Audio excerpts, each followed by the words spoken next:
Check, check.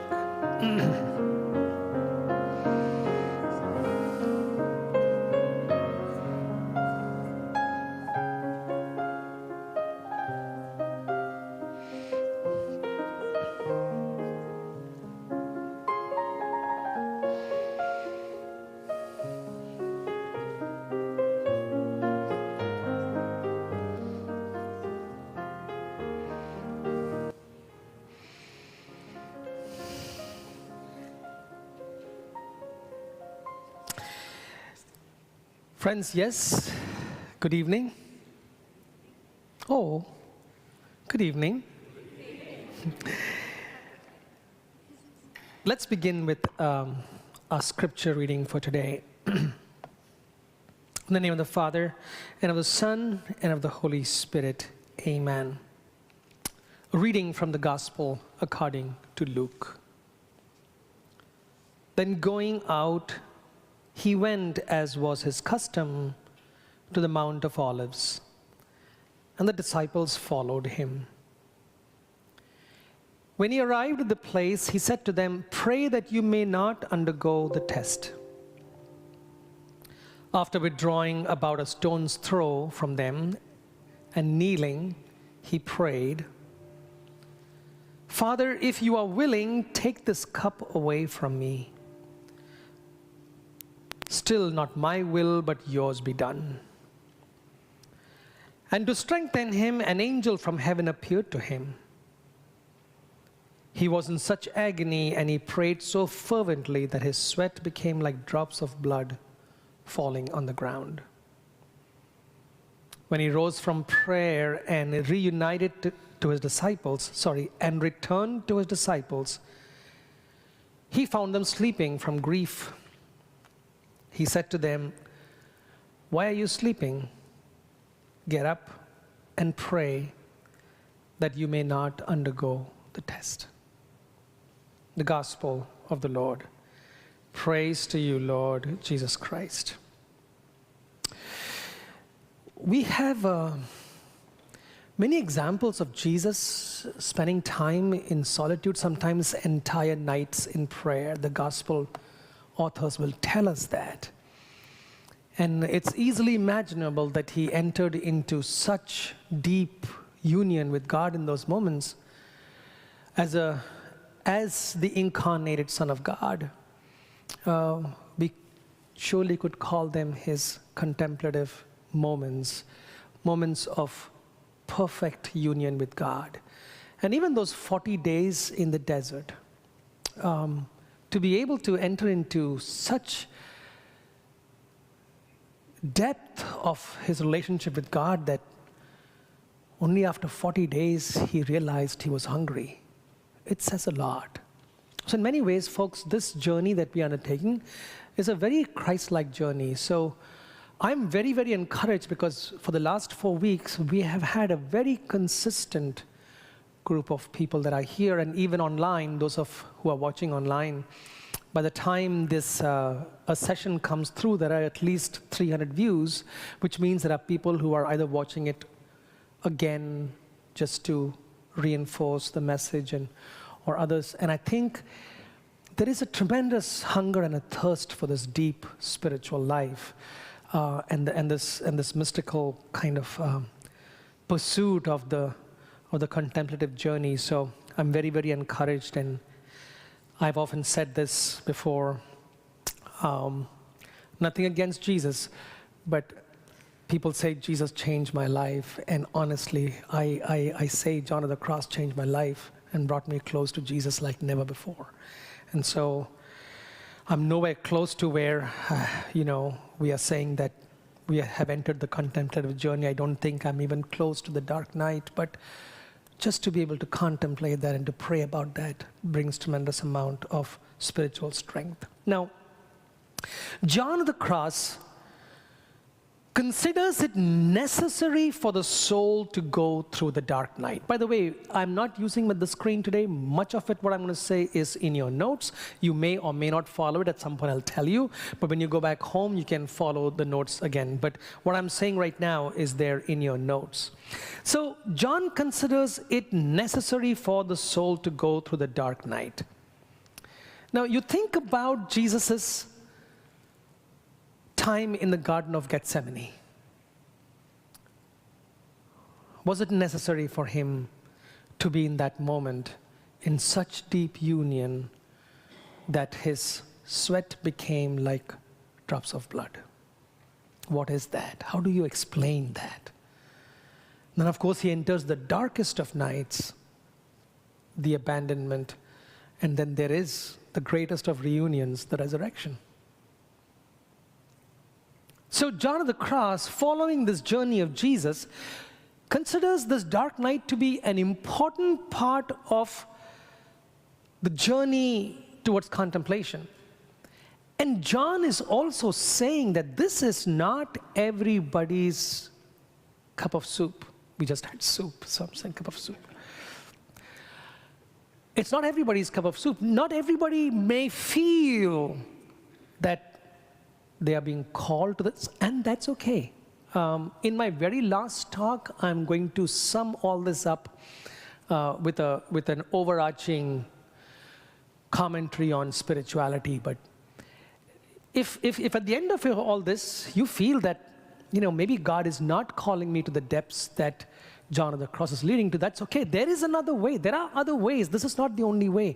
If contemplation and the depths that John of the Cross is introducing us to is not a gift, so be it. However, the consistency with which you are responding to this tells me that there is a hunger and a thirst here that I think most of you are saying you're connecting to.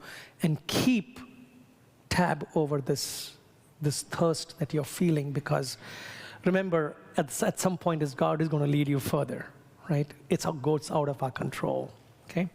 So on this journey that John of the Cross leads us, there is darkness, and there are trials, both spiritual and temporal. And the temporal one is the one that makes me most anxious.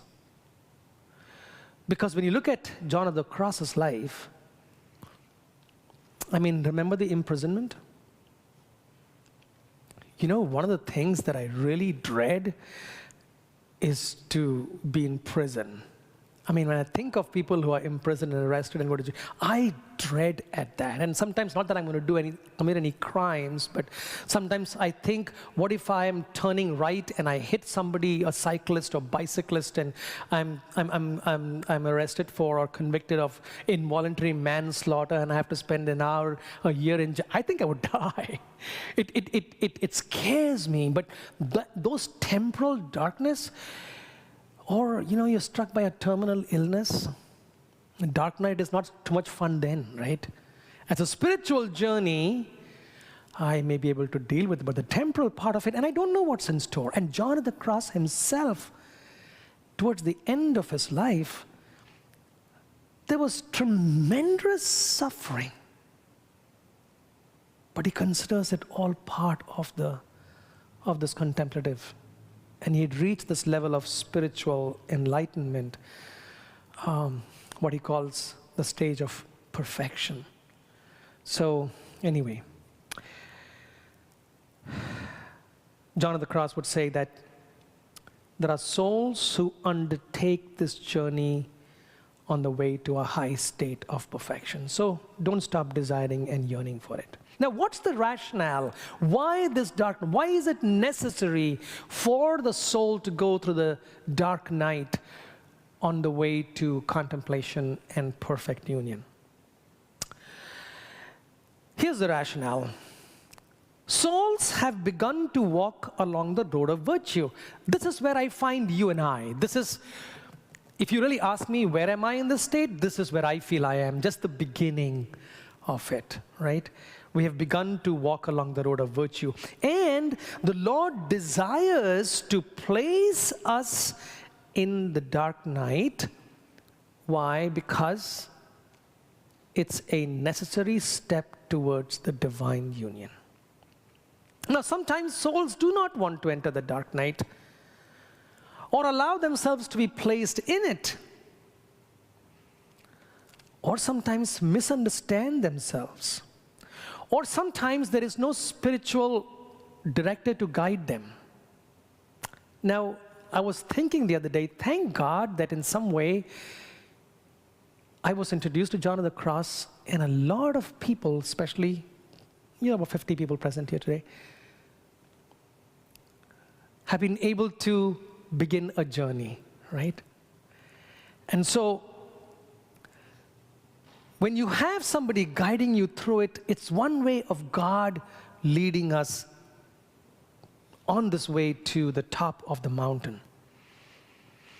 God gives the soul the talent and the grace to advance if they desire to make an effort to reach this high state, which I think is what you are exhibiting, the desire to allow God to take you a little higher in your spiritual life. But the choice of not taking this road is also there.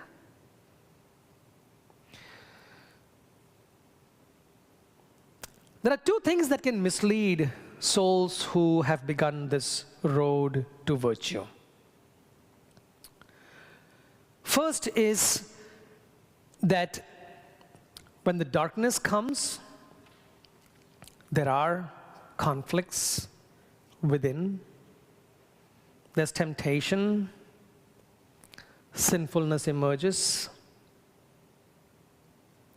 And people may say to them that God has forsaken you. How many times we feel that when we feel distant from God, that it is God abandoning us, right? We talked about this last time. So, is it possible that I'm making all this effort and gosh, I don't feel anything? Am I not doing something right? Am I doing something wrong? Is God really not pleased with me? These are all feelings and thoughts that emerge. And they feel, and sometimes spiritual directors put the fault on the individual instead of trying to explain to them that they perhaps are entering the dark night. So sometimes people get misled. And then other people may interpret, or spiritual directors may tell these souls that are beginning their journey that you're doing something wrong. In other words, they feel that instead of making progress, they're actually regressing. But that is not the case. The dark night, here's the rationale for the dark night. I've mentioned this last time, I'll say this again. Sometimes it's not a falling back. Sometimes it's not God abandoning. It's a purification of the spirit and of the senses. But there are other experiences along the way, along with this darkness. There are joys, and there are afflictions, there are hopes and sorrows. Some of them may emerge from the spirit of perfection, and others from the spirit of imperfection. This is a very complex journey. The one thing that we should know is that there is a sense of mystery, what he would call in his writing obscurity. There's something about darkness. Darkness is obscure. There is a mystery, sense of mystery. And I also say that not everybody's dark night is the same. Different people experience it differently. So even in my last 3 years of study of John of the Cross, one of the things that I've learned is that I'm not going to try to be John of the Cross. I am trying to understand his rationale, his journey. Remember, there is no method really, but the way he progresses. But Satish has to go through it the way Satish has to go through. And sometimes I have to adapt it to my own life situation and context. having said all this, the invitation to contemplation, folks, is not an invitation to a depressed and joyless life. And this is the biggest misunderstanding, right? Gosh, can't I have like no fun at all? One of my most favorite things to do sometimes at the end of the night is to have some coffee ice cream. I love coffee ice cream. And I buy vanilla ice cream, and I have a certain coffee that I make, and I freeze it, and I mix it with my coffee, so I don't buy the coffee ice cream from, I'll beat even Haagen-Dazs with my coffee ice cream, but you mean to say I can't have and enjoy my coffee ice cream again? Is that what John of the Cross is saying, that there's no fun in life anymore? I don't think he's asking us to give up the pleasures of life, but to stop craving, from being attached. So if I did not get coffee ice cream, is that the end of my day? It's the end of my world, right? And this also brings us to the separation or the difference between happiness and joy. So remember what I said. The invitation to contemplation is not an invitation to a depressed, joyless life. What's the difference between joy and happiness? Joy comes, I'm going to connect you to what I've said over the past 2 weeks. Joy comes from fulfilling the appetite of the soul. Remember I said our bodies have appetites? We fulfill them. You feel like a good glass of wine, you have the first sip. It's awesome. Is that joy or happiness? Right? So think of that as an analogy. When your soul sips that spiritual wine, because you're fulfilling the appetite of that soul, it might be that one beautiful moment of prayer that you have. And then when your soul is content, when your soul is satisfied, that is joy. See, joy is not something we bring about. Happiness we bring about. Joy is what God creates in your soul. Joy is a gift of the Holy Spirit. And I mentioned this last time. The true joy, remember I was talking about God's will and the will of the soul. I said that the will is the faculty of the soul. This is from last week. When my will is such that it rests on God's will, that is the peace that passes understanding. That is when the soul is at rest, and that is joy. So John of the Cross is not inviting us to a depressed, joyless life. No, we may be people who are constantly living a life of self-denial and purification and mortification. But deep within, there is a joy. Why? Because in doing so, we are fulfilling the appetite of the soul. And so often we live the other way around. We are constantly fulfilling the appetite of the body, and we pay no attention to the appetite of the soul. There cannot be joy there. There might be some happiness, cannot be joy there. So then we enter into we are entering into the place where we are going to talk about the verses of the dark night. We are not going to finish all the verses of the first stanza, but we are going to talk about one line at a time. So the first two stanzas, now please remember, please recall that the first two stanzas are about the dark night in the poem. The second, the last six, there are 8 verses, right? 8 stanzas, sorry. There are 8 stanzas to the poem, and the last 6 are about the joy of union. So the dark night only deals with stanza 1 and 2. Okay, so we're going to begin to talk about stanza 1. One dark night, right? So let me make a a basic commentary about the first stanza. One dark night, fired with love's urgent longings, ah, sheer grace, I went out unseen, my house being now all stilled. Now, we have to remember that John wrote about the dark night not as he was going through it. John is not writing about the dark night while he was in it. Rather, he wrote it in the state of perfection much later.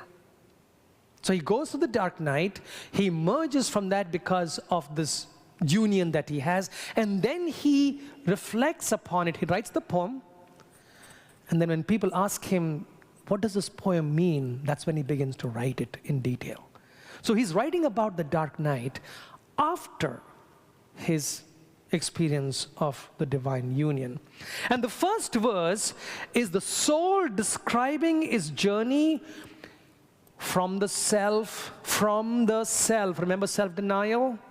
I spoke about self-denial. From the self and all created things. What does it do? It embraces self-denial, mortification. Why? For the sake of union with God. So when studying John of the Cross, we have to keep this balance in mind. It is not doom and darkness all the time. The dark night is about a journey towards the divine union. So John of the Cross is not some sadist, some stringent, stoic, inhuman mystic who embraces self-denial for the sake of self-denial. He's not one of those people. Because we are dealing with the dark night, it might come across that way, but that's because we are focusing on one aspect of his spirituality, right? So don't think that this is all of it. When you read the spiritual canticle, for example, you see the love, the joy, the happiness. So his issue, of course, not issue, I would say, his thinking is that he's influenced by the philosopher Aristotle and the theologian Thomas Aquinas, whose theology is built on the Aristotelian philosophy. And they are basically dualists. What does that mean? They think of the soul as being captured or being imprisoned by the physical self. So somehow you have to set the soul free, right? Remember in my conversation with you 2 weeks back, I had said that think about the soul as the essence. Remember the cupcake that I brought? And I said, is it the essence is the vanilla essence? It's not like that vanilla essence is somewhere in the body waiting to be set free, but it is the entire essence of the cake. So the way I described our soul is that we are the embodiment of our soul. So in other words, we don't have a soul, we are our soul. So all the more reason why we should love ourselves a great deal. I am my soul. And so I'm not trying to somehow free my soul, but I am my soul looking for union with God. So the mortification is what helps me to focus not on this embodiment, but my self-denial of this embodiment of the soul helps me to focus on my soul's need for divine union with God. This is important to understand. And this is why I say that John of the Cross is coming from his context of a very dualist philosophy, and I'm looking at it more as a unified body and soul experience and encounter, and that's how I'm going to do it. So coming back to John, the soul goes forth from itself and from all things one dark night. This is the beginning of the dark night, one dark night. That one dark night is the soul setting out on this journey. The dark night is a reference to the purgative part of the contemplative journey. And this going forth is initiated by God. Please keep that in mind. You should feel very blessed today. If you are feeling that you have the desire to enter into this journey in some depth, it's God who is initiating this journey within you. You're responding to that, but it's God who is beginning. In other words, the strength and the fervor that the soul experiences towards this purgative state. I mean, who in the right mind deliberately says, I'm going to deny myself for something greater? But the strength and the fervor that we experience to embrace this journey is itself triggered by God. So having successfully journeyed toward that love union with God in the night and through the night, and having escaped 3 hindrances, John of the Cross talks about 3 things that are going to come in the way of your union with God. It's part of the dark night. The world, the devil, and the flesh. 3 things, he says, come in the way. Jesus says in the Sermon on the Mount, strive to enter through the narrow gate, because the road on the way to destruction is broad. Strive to enter through the narrow gate. Walk through the narrow path. And so this narrow path is not an easy one. It's infested with, according to him, 3 dangers. So, world, the devil, and the flesh. Okay. So the first line, one dark night. Souls enter the dark night when God is drawing them out of the state of beginners. And I would say we are right in that state of the beginners. We haven't yet. Who are the beginners? They are the ones who respond to God's stirrings of the soul's spiritual journey. Who are the beginners? We are the beginners. We are responding to God's stirring in the soul. This is in your notes, by the way. The beginners will be led to the state of those who are proficient, and there is another state, the state of perfection. We are just beginners. John of the Cross, and this is a very, very important analogy that he gives. John of the Cross gives the analogy of a mother and her infant. When the baby is really little, right, the mother gives warmth, tender care, breastfeeds the baby, carries the baby, fondles the baby. But as the infant becomes a child, it's no more the mother withholds some of these things that she was so easily giving. Not because the mother doesn't love the child, but it's time for the child to grow up. The caresses are not like they used to be for a little infant. Stops breastfeeding. There's a time when the mother no longer carries the child in her arms. It teaches the child to walk. The child will fall, but the mother must do this. And none of it is an act of the lack of love. No, it is in fact the other way around. And now the infant loses the habits of an infant. Imagine if an infant, even when they were 9 and 10 years old, were always like an infant. That would not look, that's not development, right? So those habits have to be lost. And this infant as a child must take on more substantial tasks. So the grace of God is like that of a loving mother. As soon as the soul becomes responsive to the graces that God triggers in the soul, God enables to find its spiritual milk in all things of God and contemplation. So really, when we respond, God is going to not caress us even more, but actually give us the guidance to grow up, to move further. Now we are entering into a different phase.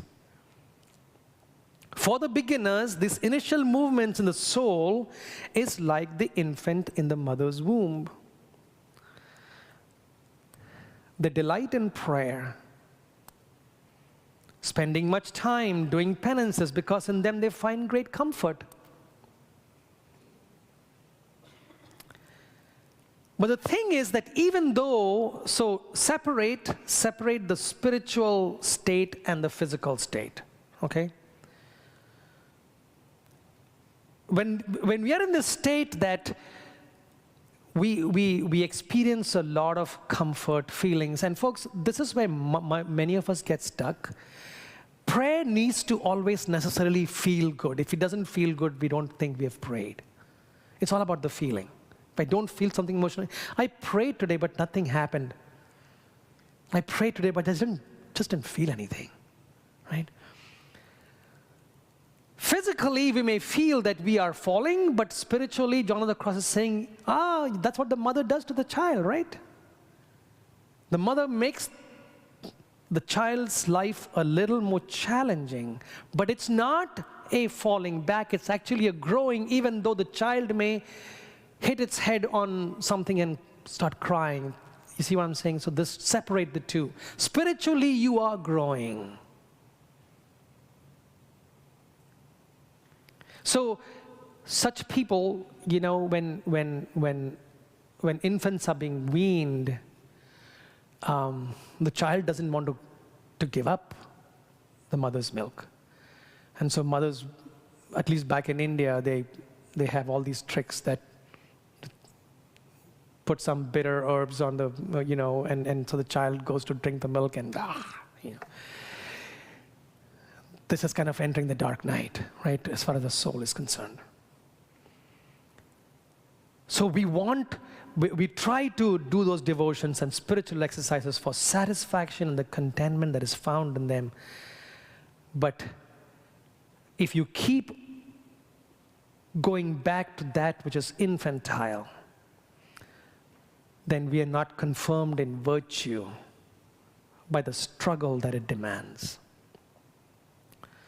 John of the Cross goes on to address the beginners in virtue in those works which they perform with much ease and pleasure.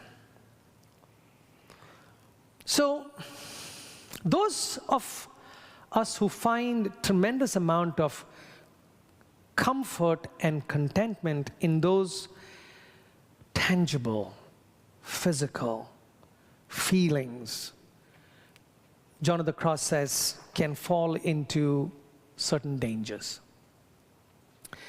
And he uses the 7 capital sins to talk about the dangers that befall those who are beginning this journey. And again, I don't have too much notes in them, but I have mentioned for you the names of those 7 capital sins there for you right after the section. So spiritual imperfections. And I'm not going to focus too much. He has written a lot about, he's written pages and pages about the 7 capital sins. And I'm not going to focus too much on them because, first of all, I don't think that is, what do you call, for most of us, I don't think this is our struggle. Having said that, there are some of them that we need to focus on. Okay. So first capital sin, you know, it's pride. And so he says that when beginners become aware of their new spiritual fervor, and this is something that we have to watch out for, huh? When I realize that I'm moving along this way, that I'm beginning to reach somewhere with my journey, my contemplative journey, and we feel the fervor, and we feel the contentment, and experience the satisfaction, it can give rise to spiritual pride. So, first of all, we feel good thinking about what we are doing and how good we feel about ourselves. And sometimes we even exhibit this in our words and our actions. Sometimes, suddenly we become spiritual masters. We want to take care of other people. We want to teach other people. right? And again, this is something that we can very easily fall into. We begin to condemn other people who may not be where we are and not as devout as we are. John of the Cross says sometimes they act like the Pharisee who in prayer took pride in his own spiritual practices, but despised the tax collector. While you may see yourself as being somebody who is spiritually growing, when these faults enter us, we are actually spiritually declining. The opposite of what I said earlier, where you feel the struggle, but you're actually growing. This is different. You feel the consolation, but you're actually declining because spiritual pride enters. And I'll tell you my own, I've told you this story before. This was back in the seminary, nowhere close to I'm thinking about contemplation, but there was a period in my life that I really got into prayer. And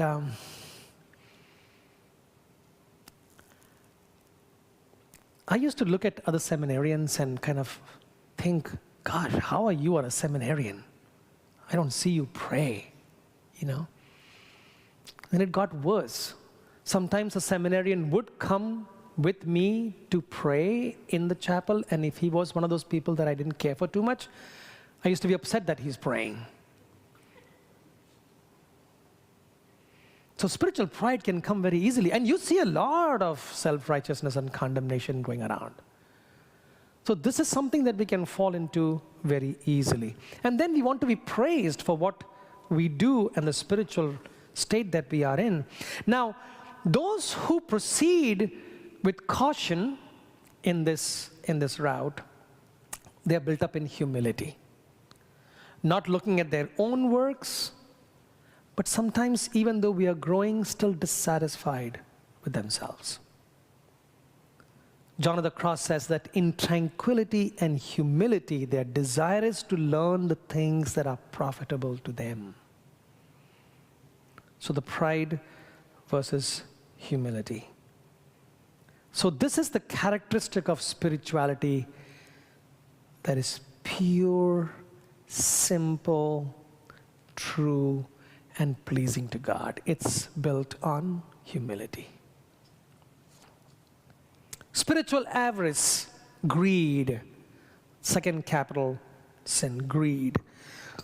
Many beginners fall into spiritual avarice, and the problem is this: the lack of contentment in spiritual life because they're not content with the gifts that God is giving them. And so this dependence on sensual feeling that comes from prayer, or the internal sensual feeling that comes, and the attachment to it is what we want more and more of it. We live on this feeling level, right? And so we want more and more of it. And the bad side of this is that such people who have this greed for this good feeling, this feeling of contentment and satisfaction, they have no regard for mortification and the perfection of internal poverty. So when you only want that which is satisfying, what happens to purgation? It takes a back seat. Self-denial takes a back seat. It shows in certain symptoms. They keep loading themselves with images and rosaries and crucifixes and medals. No amount of these are enough. And you see that also happening. You see sometimes when you go into people, this is typical of India, and certainly very, very typical of the Latino culture. Sometimes you just have loads and loads of all these. Somehow you find security in them, right? Not that these things are not important, but when that's where your contentment and satisfaction comes from, then it is problematic for spirituality. And John of the Cross would say that they're like children, just keep collecting. He says, I condemn here that attachment and clinging of the heart to the form, number, and variety of these things, because it is in direct opposition to this poverty of spirit. Do you receive emails from people who say, pass this on to 7 other people and you'll get, this is exactly that. And this is crazy but it still happens. Part of it is fear, but part of it is the spiritual avarice, spiritual greed. Spiritual luxury. Now this is a hard one to explain. And this happens. And what I mean by spiritual luxury in this case, what he's saying is, folks, when you are in prayer, and when you are all in a certain depth, remember that God is doing something to the spiritual part of your soul, which has an impact on the physical part of the soul. It is not uncommon for people who sometimes are in deep prayer to experience a certain amount of arousal. This just happens, and you can read what he writes about it. And sometimes it can lead to impure thoughts. It can lead to impure acts. And so he says, at some point that passes, but he just wants us to pay attention to the fact that sometimes when you're in such deep, it's just the body and the soul responding to something that's very deep, but it just shows up. It's not necessarily sexual, but it can lead to that. And then there is anger, wrath, as you would say, spiritual. Many beginners, because of their appetite for this sense of contentment and the feelings of sweetness, can fall into the sense of anger, because sometimes when the sweetness dissipates and prayer does not bring the delight that it used to bring, we become angry. Now, I have experienced and lived this anger in a different way. When I pray for somebody, and I'm beyond this, and actually John of the Cross took me beyond this, really speaking. When I'm praying for those situations where I feel no reason that somebody should be suffering. So for example, a child. There was a child particularly that I was very close to, and 3 months into her life, she had a liver failure. And for 6 months, suffered intensely till she got a transplant, and now the baby is healthy. But boy, in those moments, those 6 months, there were times I was very, very, very, I used to lash out against God. And people have told me in the past that, being angry with God is also a kind of faith, and I stopped believing in that anymore. We act like children. So this anger that comes from our needs not being felt, particularly I spend so much time in prayer and I don't feel anything. I feel that God is abandoning, that God is nowhere there, not listening to me. Our prayers are not being answered. It can make us angry. You're actually on the road to being a proficient from being a beginner. Spiritually, you're progressing, but you feel that you are regressing, and so you get angry. There is also another kind of anger, angry with other people for their faults. Why are you not progressing in the way that you should be progressing? I get angry with other people and their spiritual journeys. And then there is spiritual gluttony. Many beginners delight in sweetness and the joy of their spiritual occupations, strive after spiritual occupations, strive after spiritual sweetness, rather than after purity, self-denial, mortification. It's easier to go for the first than the later. So there is this sense of gluttony. seeking irrationally after sweetness in devotion. Overdoing penances, I'm overcompensating.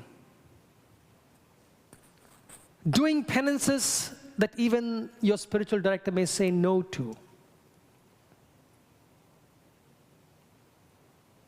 Many of them will give up spiritual directors and go on their own journey. Spiritual gluttony. And then there is envy and sloth. Many beginners feel very upset because of other people's goodness, other people's growth. When they see that other people are growing more than they are growing, they become envious. They do not feel that, let me put this differently. They feel upset when other people's spiritual journey is being praised or being used as an example. And then there is sloth, laziness. So once the sweetness of prayer disappears as part of the dark night, they will not start or resume their spiritual exercises.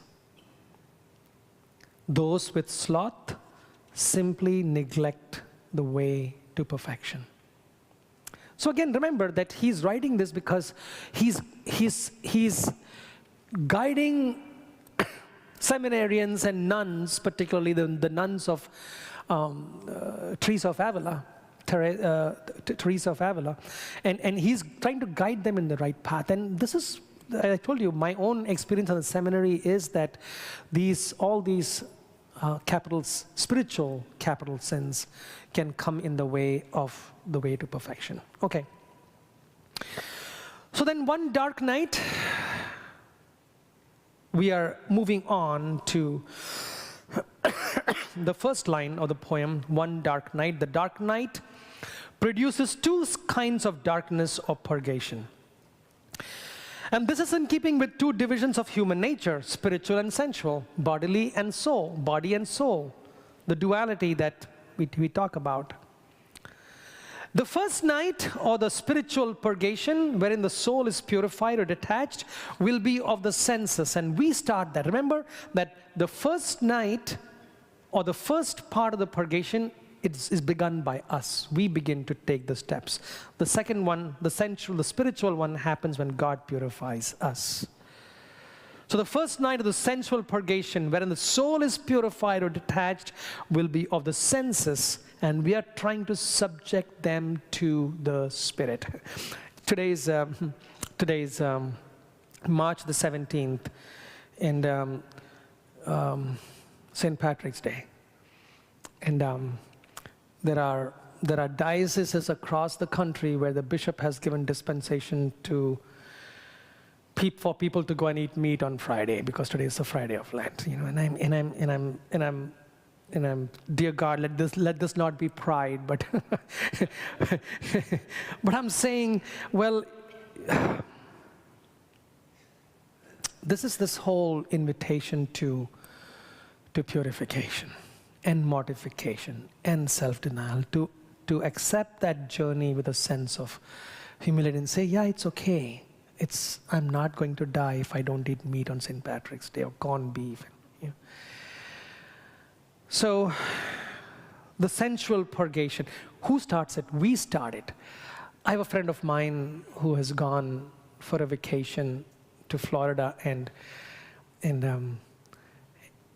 told me, if I'm tempted, I'm going to call you. You be my sponsor. Not an alcoholic at all, but you see, this person is saying, I want to enter this journey of self-denial. I want to enter this journey of mortification. Why? Because I want to begin this journey towards my spiritual growth, right? And of course, the second is the spiritual purgation. We're not going there yet. So the night of the sense is common, and it happens to beginners. The spiritual night happens to very few and happens to those who have made some progress. So how many of us will progress from the purgation of the senses, the dark night of the senses, to the spiritual? Honestly, we have no idea. God will take us there. All we can do is go on this journey as we are right now. The first night or purgation of the senses is bitter and terrible. The second is worse, not to be compared with it, for it is much awful to the spirit.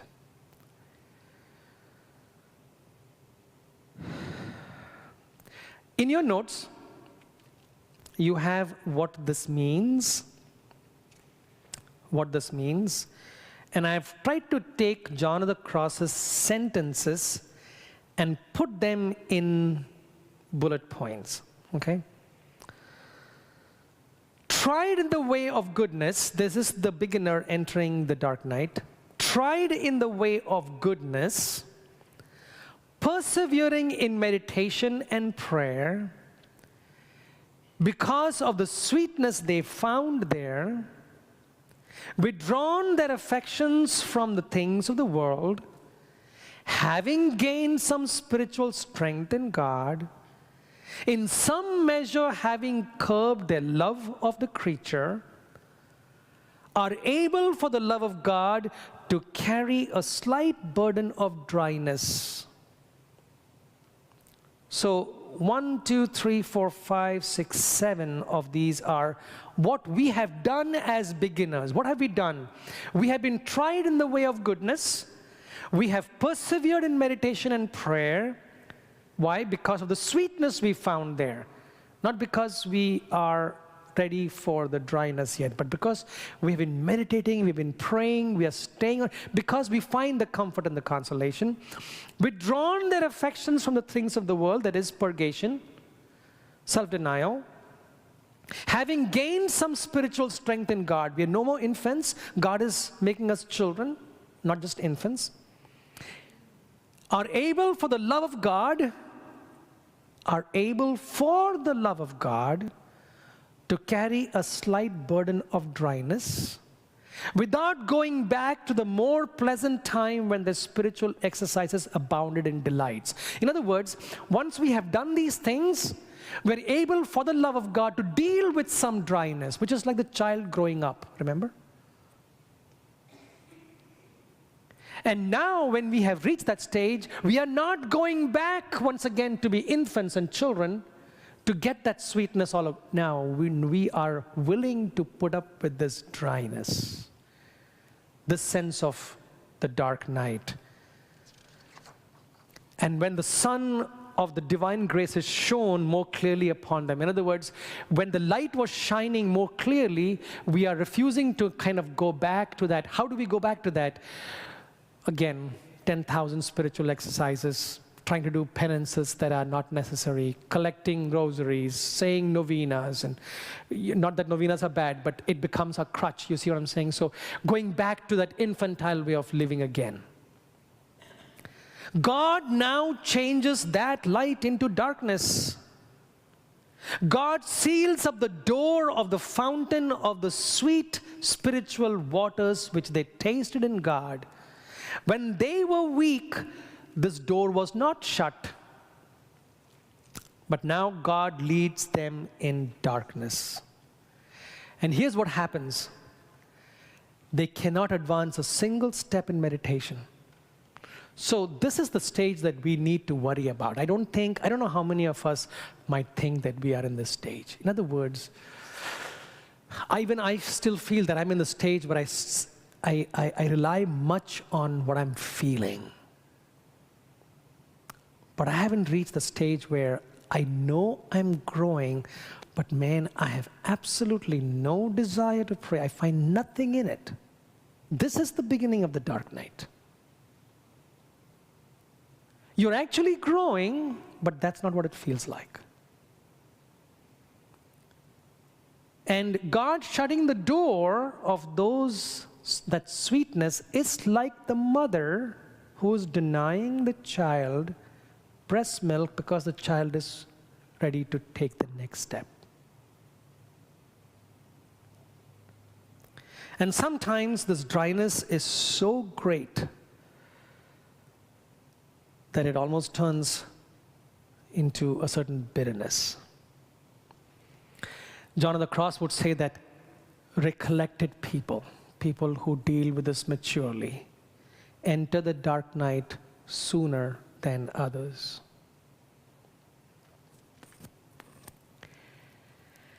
So what are the signs of the dark night? So one of the questions that we might ask is, how do I know that what I'm feeling is actually the dark night and not actually a failing and a falling back? I have about 5 minutes, so I don't think he offers 3 signs. I don't know whether we will have the time to deal with all the 3 signs, but at least let's deal with one of them. This sense of what is called aridity, spiritual dryness. Aridity, it's used very often in spiritual direction, or the dark night. How do we distinguish between the fake and genuine signs of the dark night? How do I know that my dark night is indeed genuine? John of the Cross says the first sign is that we find no comfort in things of God, so I come for Mass and I don't get anything out of it. I sit for adoration, I get nothing out of it. I sit for meditation and my mind is wandering. Scripture does nothing for me. I do everything, but I find great joy in putting TV on and watching March Madness. John of the Cross says, a true sign of the dark night is you find no comfort in things of God or in the created things. In other words, I know I don't feel like praying, but neither can I stand to watch TV right now. Something is amiss. So one of the signs of this dark night is not finding that sweetness in spiritual prayer, but then also not finding it in the normal places that you would normally find such comfort. The soul does not find comfort anywhere. The second sign of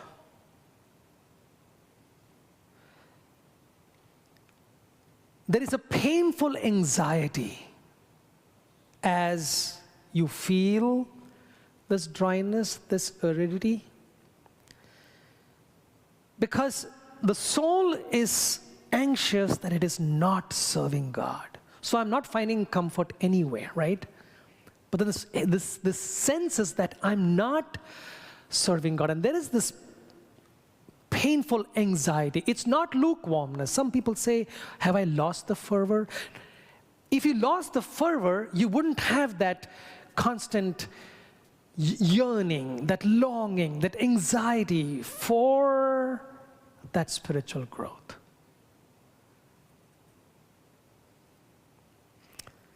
The sensual part in this dryness feels low and sometimes depressed and weak and sluggish. You may feel that the sensual part is lacking. However, at the same time, you feel a certain strength in the spirit. You feel a little distant and dry, but there is at the same time a sense of a strength in the spirit that you're feeling is inexplicable. That is a sign that you're not just becoming lazy. You're just not doing something wrong. No, there is, I find comfort in nothing. I find comfort in nothing. But then there is from the inside an inexplicable, and even as gentle it might be, a strength in the spirit. You have this anxiety for God because the soul thinks it's not serving God, but yet there is this sense of strength deep within. Now, the reason for this dryness is that God is transferring to the spirit the energies of the senses. So what you were feeling, all that sweetness you were feeling in your senses when things were good, What God is doing is slowly transferring it from the sense to the spirit. Because that's where the second purgation is going to happen. Hence, the sense of aridity, the sense of dryness. Now, it's very difficult to explain all this because we have not been through this, right? And so we can only intellectually understand this at the moment. Hopefully, as we go through, God will take us through. So if you're beginning to feel that you're being constricted and you feel that I'm losing interest in all, what is going on? The feeling is supposed to be the opposite, but I'm feeling different. But there is the sense of anxiety for God. And at the same time, I'm feeling that, yes, I might feel like I'm falling back, but actually my spirit is getting strengthened. That is the second sign of the dark night.